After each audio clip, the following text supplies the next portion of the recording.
ప్రజాకవి నందిని సిద్ధారెడ్డి గారు, ఒక మంచి కథా రచయిత్రి కరుణ గారు, అలాగే మరొక కవి వజ్జల శివకుమార్ గారు, అలాగే వీరేందర్ గారు, సభలో ఉన్న మిత్రులారా, నాకు నచ్చిన మెచ్చిన ప్రభావితం చేసిన పుస్తకం మొదటిది ఏమిటి అని అనుకున్నప్పుడు మాది నాలేశ్వరం. మా ఊరికి బస్సు సౌకర్యం కానీ రోడ్డు కానీ ఉండేటివి కావు.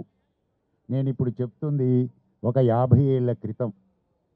ఆ చిన్న కుగ్రామం గంగా నది ఒడ్డుకు ఉండేది. మా ఊరిలో చదువుకున్న మొదటి వాడిని నేను. మా నాన్నకు ఏదో కొద్ది అక్షరాభ్యాసం వచ్చు, ఏదో ఆయన మా తాతగారు కొంత నేర్పేవాడు. నాకు చదువుకోవాలని ఉంటే ఇంట్లో నుంచి వెళ్ళిపోయాను నేను.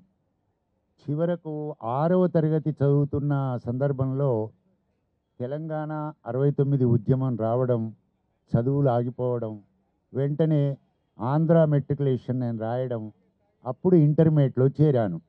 మా నిజామాబాద్ జిల్లాలో ఇందూరు భారతి అని ఒక సాహితీ సంస్థ ఉంది. అందులో మేము సభ్యులుగా ఉండేవాళ్ళం. అందులో సైభా పరందాములు అనే అతను అది నడిపించేవారు.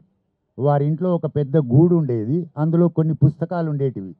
ఆ సభ్యులైన వారు ఆ పుస్తకాలు తీసుకొని చదవాలి అని చెప్పారు. మొట్టమొదట నేను ఇంటర్మీడియట్లో అడుగుపెట్టిన తర్వాత ఆ గూట్లో ఉన్న పుస్తకాలను తొలిసారిగా చూసి, ఇందులో పెద్ద పుస్తకం అప్పుడు చిన్నపిల్లలం మేము, ఇంటర్మీడియట్, ఏ పుస్తకం అంటే చిన్న పుస్తకం తీసుకొని చదివితే బాగుంటుందని అన్నీ వెతకగా నాకు తొలిసారిగా చేతిలోకి చిక్కిన పుస్తకం శ్రీశ్రీ గారి మహాప్రస్థానం. ఆ మహాప్రస్థానము శ్రీశ్రీ అంటే పేరు లేదేంది పుస్తకం మీద, ఎక్కడైనా ఉందేమో అనుకున్నాం. అంటే అది కూడా తెలియని ఒక అజ్ఞానం మాలో ఉండేది. అప్పుడు సైబా పరందాములు గారు అన్నారు, ఈ పుస్తకం నువ్వు చదువు, నీకు ఇష్టం ఉంటుంది అని. మా సంఘంలో ఉన్నవారి స్వభావాలను గుర్తుపట్టేవాడు కనుక నువ్వు సరిగ్గానే తీసుకున్నావు అని అన్నాడు. అప్పుడు ఇంటర్మీడియట్లో ఈ పుస్తకం, నేను మహాప్రస్థానం తొలిసారిగా ఈ పుస్తకాన్ని చూశాను. ఈ పుస్తకాన్ని చూసిన తర్వాత నాకు మొట్టమొదట నచ్చినది ఏమిటనంటే, ఒక పదం రిపీట్గా ఉండేటివి నేను బాగా చదువుకునేవాడిని అప్పటి రోజుల్లో. ఆ రిపీట్నెస్తో రాయాలి అని కోరిక. అప్పటికి నేను కొన్ని కవితలు రాశాను పత్రికలలో, కానీ నాకు ఏ అభిప్రాయాలు లేవు, ఏమి తెలియదు నాకు, ఉట్టి శూన్యంలో ఉన్నవాడిని. అప్పుడు ఈ మహాప్రస్థానం వచ్చిన తర్వాత, మహాప్రస్థానం అంటే కూడా నాకు ఆ రోజుల్లో అర్థం తెలియదు. చివరకు వెళ్ళి మహాప్రస్థానం అంటే ఏమిటని అప్పుడు సైబా గారిని అడిగాను. ఆ తర్వాత ఈ పుస్తకంతో నాకు శరీరానికి వెన్నెముక ఉంది, కానీ నా సాహిత్యానికి వెన్నెముక శ్రీశ్రీ గారి మహాప్రస్థానం అనేది చాలా స్పష్టంగా అనుకున్నాను. ఈ మహాప్రస్థానం నాకు వెన్నెముక కావటానికి కారణం ఏమిటి అని అనుకుంటే, నేను చాలా కష్టాల్లో అడుక్కు తినే కుటుంబం నాది. భిక్షాటన చేసి బ్రతికేది. భిక్షాటన చేసేవాడికి ఇంట్లో నుంచి వెళ్ళిపోయి బ్రతకడం అంటే ఇంకా కష్టం. అప్పుడు పుస్తకాలు చదవలేదు కనుక జీవిత పోరాటంలోనే నేను ఉన్నాను. ఈ పోరాటంలో ఉన్నప్పుడు ఈ పోరాట పుస్తకం నా చేతిలోకి వచ్చింది. అందువలన ఈ పుస్తకము చదివినప్పుడు గర్జించు రష్యా, గాండ్రించు రష్యా, పర్జన్య శంకంబు పూరించు రష్యా, లేలే రష్యా, రారా రష్యా అనగానే మేము ఇంటర్మీడియట్లో రారా అని పిల్లలతోటి సరదాగా మాట్లాడేవాళ్ళం. కానీ అప్పుడు రష్యా అంటే మాకు తెలియదు, గర్జించంటే తెలియదు, రారా రష్యా, లేలే రష్యా అనేది మనకేమాత్రం తెలిసేది కాదు. కానీ నాకు మాత్రం అది బాగా అనిపించేది. నాకన్నింటికన్నా తొలిసారిగా ఆ సమయంలోనే పిక్చర్ ప్యాలెస్ అని మా నిజామాబాద్ జిల్లాలో ఒక టీన్ రేకుల సినిమాలు ఉండేది. అందులో భూమి కోసం అని ఒక సినిమా వచ్చింది. ఆ సినిమాలో ఎవరో వస్తారని, ఏదో చేస్తారని ఎది చూసి మోసపోకుమా అని ఒక డప్పు పాట ఉంటుంది అందులో. అది నన్ను ఎంత ప్రభావం చేసిందనంటే, అది ఎవడు రాశాడో నాకు తెలియప్పటికీ. అది శ్రీశ్రీ రాశాడని ఎంఏకి వచ్చిన తర్వాత తెలుసుకున్నాను, నాకు అప్పటిదాకా తెలియదు. ఈ పుస్తకం చదివిన తర్వాత, ఆ పాట విన్న తర్వాత, ఆయన అడుగులో అడుగు వేయడమే సరి అయినదని ఒక స్వభావం నాకు ఏర్పడింది.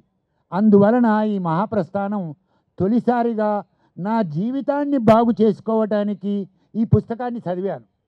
అందులో నాకు నచ్చిన తొలి కవిత ఏమిటంటే, వస్తే రాణి రాణి కష్టాలు నష్టాలు శాపాలు తాపాలు. అది నా జీవితం గురించి ఆ కవి రాశాడు అని అనుకున్నాను. పోతే పోనీ సుతుల్ హితుల్ సతుల్. అమ్మ నేను మా ఇంటిని వదిలిపెట్టాను, మా అమ్మ పోయింది, మా నాన్న పోయాడు, పోతే పోనీ ఒక ధైర్యాన్ని కూడా నాకు ఆ పుస్తకంలో ఉన్న కవిత నాకు ఇవ్వటానికి ప్రయత్నం చేసింది. తర్వాత కాలంలో ఆ కవిత్వం చదివిన తర్వాత మన తెలుగు భాషకింత సంగీత శక్తి ఉన్నదని నేను తర్వాత తెలుసుకున్నాను. మన సంస్కృతాన్ని పూర్తిగా మార్చి రెండవ మూడవ అర్థంలోకి మార్చాడని తర్వాత తెలుసుకున్నాను. పొలాలనన్నీ హలాల దున్ని ఇలా తలంలో హేమం పిండగా జగానికంతా సౌఖ్యం నిండగా అనే దాన్ని విన్నప్పుడు మేము దేవాలయంలో పూజారులం, శివాలయంలో పూజారులం. ఆ శివాలయంలో పూజ చేయడం నాకు ఇష్టం ఉండేది కాదు, మా నాన్న బలవంతంగా పంపించేవాడు. ఈ పుస్తకం చదివిన తర్వాత ఘర్మజలానికి ఘర్మజలానికి ఘర్మజలానికి అనే 3 సార్లు ఆ పదం ఉంటుంది, కర్మజలానికి అని కూడా ఉంది. నాకు అప్పుడు అర్థం కాలే, ఘర్మజలానికి ఘర్మజల. నాకేంటంటే రిపీట్ పదాలు ఉండగానే నాకెందుకో పూనకం వచ్చినట్లు ఉండేది. అమ్మ ఎంత బాగుంది అందులో ఏముంటుందని కాదు, ఆ ఉద్విగ్నత నన్ను బాగా ప్రభావం చేసింది. ఘర్మజలానికి ఘర్మజలానికి ఘర్మజలానికి కర్మజలానికి ఖరీదు కట్టే షరాబు లేడోయ్ అనే దానిలో శ్రమించేవాడి యొక్క చెమటనే భగవంతుడి పాదాల కింద ఉన్న పవిత్రమైన నీరు కన్నా శ్రామికుడి చెమట నీరే గొప్పది అన్నది నాకు తొలిసారిగా మనసులో పడిన భావము. అలాగే మరో ప్రపంచం మరో ప్రపంచం మరో ప్రపంచం అని అంటే మేమనుకున్నాం ఏంటంటే ఆ రోజుల్లో మాకు అర్థమయ్యేది కాదు. మరో ప్రపంచం అంటే ఈ ప్రపంచం కానీ ఇంకేం ప్రపంచం అంటే పోయేదే కదా, ఆ ప్రపంచమే అన్న స్వభావం ఉండేది. కానీ మరో ప్రపంచం మరో ప్రపంచం మరో ప్రపంచం పిలిచింది, పదండి ముందుకు పదండి తోసుకు పోదాం పోదాం అంటే ఎక్కడికి అని అప్పుడే మాకు కొత్తగా అనిపించింది. అంటే శ్రామికలోకపు సౌభాగ్యానికి ఈ ప్రపంచము అక్కడ ఉంది అని మొట్టమొదట నాకు చెప్పినవాడు శ్రీశ్రీ. ఆయన నేను చాలా ఎంఏకి వచ్చిన తర్వాత ఒక్కసారి చూశాను, కానీ నన్ను మాత్రం నా రక్తంలో జీర్ణించుకుపోయిన పుస్తకాలలో మహాప్రస్థానం నాకు చిన్నతనంలో ఆ పుస్తకమే ఉంది.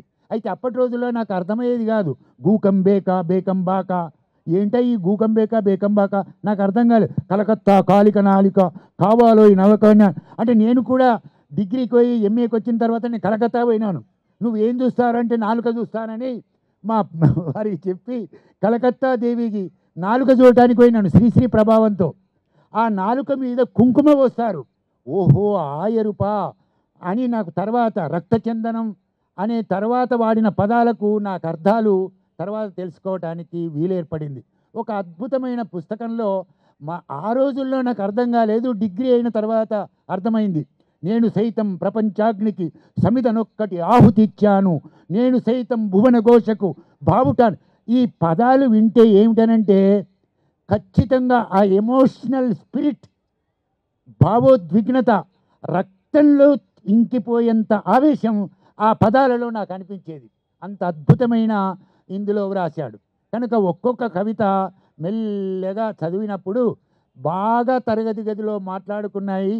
ఈ ఆరతి పల్లెం తలుపుకు గొల్లెం కాదేది కవిత అనరం, దాన్ని చూసి మక్కి కవిత రాసినాం. ఆ రోజుల్లో తీసుకుపోయి మాకు ప్రాణరావు అని మీ అందరికీ బాగా తెలుసు, మా భూమి సినిమాకు మాటలు రాసిన వాడు మాకు ఇంగ్లీష్ చెప్పేవాడు. అది తీసుకుపోయి ఏం రా కాపీరైటర్ ఇట్లా రాయకురా అని అన్నాడు. కాబట్టి మాకు కొద్దిగా ఆ ప్రభావము ఆ కాలంలో ఆ స్పిరిట్, ఆ భావోద్విగ్నత, ఆ ఎమోషనల్ కాంటెంట్, ఒక పదములో ఉన్న శక్తి ఎంత ప్రభావం చేస్తుంది అనేది మన కవిత్వంలో జీర్ణించుకోవాలి అనే భావం నాకు మహాప్రస్థానమే నాకు ఇచ్చింది. అలాంటి ఒక గొప్ప దానిలో ఏ దేశ చరిత్ర చూసినా ఏమున్నది గర్వకారణం. అప్పటికి మాకు ఉండేది ఏమిటనంటే పొగడరాని తల్లి భూమి భారతినే ఉండేది మాకు. ఏ దేశమేగినా ఎందుకాలిడినా పొగడరాని పొగడమేందయ్యా, ఏ దేశ చరిత్ర చూసినా ఏమున్నది గర్వకారణంలో.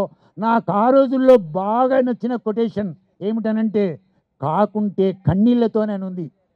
ఏ దేశ చరిత్ర చూసినా ఏమున్నది గర్వకారణం, కాకుంటే ఆ చివరకున్న కన్నీళ్ళు, అమ్మయ్య ఈ కన్నీళ్ళే ఈ ప్రపంచాన్ని మారుస్తుంది, ఆ కన్నీళ్ళు రాకుండా ఉండే కవిత్వం రాసుకోవడం మన విధి అనే భావన నాకు ఈ పుస్తకమే నాకు కలిగించింది. ఇది ఒకసారి నాకు మా అమ్మ అనిపిస్తుంది. ఒక్కొక్కసారి అభ్యుదయ ఉద్యమము, విప్లవోద్యమము, నక్సలైట్ ఉద్యమము అన్నిటికీ ప్రాణప్రదమైన పుస్తకము మహాప్రస్థానమే అనిపించేది. అందులో ఉన్న ఆ లాజిక్, ఒక ఎంత లాజిక్ అంటే నాకు బాగా చిన్నతనం పూర్తి చేశాను సార్. చిన్న లాజిక్ ఏంటంటే, ఇప్పుడు అవసలివాడు ఇంతంత బంగారాన్ని తీసుకొని దాన్ని తీగ తయారు చేస్తాడు. ఆ తీగ చిన్న చిన్న రంధ్రాలలో ఆ బంగారం ముక్క పెట్టి లాగుతూ ఉంటాడు. లాగుతూ ఉంటే తీగ బాగా పొడవు అవుతుంది. అంత పొడవైన భావోద్విగ్నత గల పద జాలంతో ఉన్న పాదాలు శ్రీశ్రీలో ఉన్నాయనేది నాకు చిన్నతనంలో తెలిసింది. మరొకటి, గోలీ సోడా ఉండేది. నేను 7th క్లాస్లో ఉన్నప్పుడు గోలీ సోడా కొట్టగానే పెద్ద శబ్దం వచ్చేది. ఆ శబ్దంకే వెళ్ళి అక్కడనే ఉండేవాళ్ళం. అది భలే కొట్టుకునేది. కానీ ఆ తర్వాత శ్రీశ్రీని చదువుకున్నప్పుడు ఆ గోలీ ఏమనిపించేదంటే, సోడా వీడు తాగుతాడు, సీసా అలా ఉంటుంది, గోలీ బయటకు వెళ్ళదు, లోపలికి వెళ్ళడు. కనుక ఒక రైతైనా ఒక శ్రామికుడైనా అటు కిందికి వెళ్ళలేడు, అటు పైకి వెళ్ళలేడు, గోలిలాగానే ఈ ప్రపంచంలో వాడు ఉన్నాడు అనే ఒక భావము ఈ పుస్తకం నాకు అందించింది. కనుక ఇంతటి మంచి పుస్తకం శ్రీశ్రీ అనే 2 అక్షరాలు నా జీవితానికి ఒక పర్యాయంగా మిగిలినాయని చెప్పుకుంటూ నాకు ఈ అవకాశాన్ని ఇచ్చినందుకు ధన్యవాదాలు. యాకూబ్ గారికి, ఒద్దిరాజు ప్రవీణ్ కుమార్ గారికి, విన్న మీకు కొద్దిగా శ్రీశ్రీ నా రక్తంలోకి వస్తున్న సమయంలో నేను నిలిపివేశాను. కానీ మీ అందరి రక్తాలలో కూడా ప్రవహించేది శ్రీశ్రీ అనే భావిస్తూ, ఈ పొయిట్రీ అనే దానిలో ఈ ట్రీకి పూసిన పుష్పాలే ఈనాటి ఉద్యమాలు అని నేను భావిస్తూ నాకు ఈ అవకాశాన్ని ఇచ్చినందుకు ధన్యవాదాలు.